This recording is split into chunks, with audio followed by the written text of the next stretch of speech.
Mountain number 2. Anyone want to guess? Mountain number 2. Mount Sinai, yes. Obviously that's where Moses went up to receive the Ten Commandments from God's own hand, inscribed with God's own hand. And when Christians talk about the law, we often think of it as a negative because we're not under the law, we're under grace. And so law is contrasted to grace. But if you actually look at the Ten Commandments and what it did for human societies around the world, there is no modern society that fights for human rights that is not based on the Ten Commandments. And the basic commandments that protected marriage, that protected property rights, that protected religion, those basic laws still work fabulously well for society. Now, I grant you that grace is better and we need to live under grace, not under law, because the law can't save us. So theologically, we're not wrong, but sociologically, it is wrong to discount the Ten Commandments. And if we start removing them from courts of law or from public places, if we start changing our laws and getting away from God's design, there will be a heavy price that we pay for that. And probably all of you are going to agree, the law is good. What I want to reflect with you about as men of God, are you following the law of God? Now, our initial response would be, yeah, sure. But let me peel back the onion just a little bit.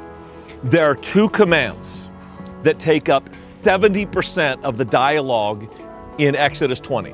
2 commands that are described with 70% of the words of the Ten Commandments. My guess is because those are the ones that they were having the hardest time with. You want to guess what those 2 commands are? Have no other gods before me. That is one. And the second one? Keep the Sabbath.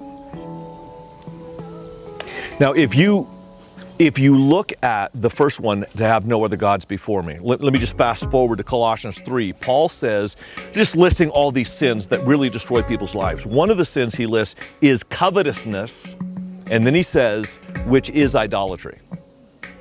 One of the reasons that idols that drew people in so much is because they thought that the idol would give them wealth. They thought the idol would give them health. Even a lot of Christian theologians have this health wealth mentality that if I serve God, I'm going to be blessed, I'm going to have a lot. That's a really dangerous theology. And I think it's strange that in America, we name our idol with a label, "In God We Trust." Every coin, every bill, we say we trust God, we don't.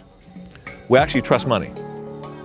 And the reason that the second commandment took up so much space is to take a Sabbath, and how important that is because if you are materialistic, if you're going after money, what suffers is the Sabbath. And what suffers when Sabbath suffers is your family life. And I think we've all lived through that. Alpha males, we're pretty driven.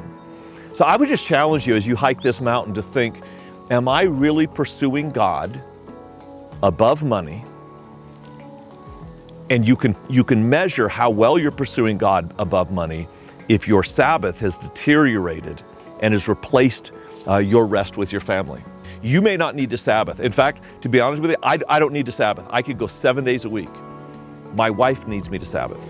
And when I don't, our marriage suffers. And when our marriage suffers, our kids suffer.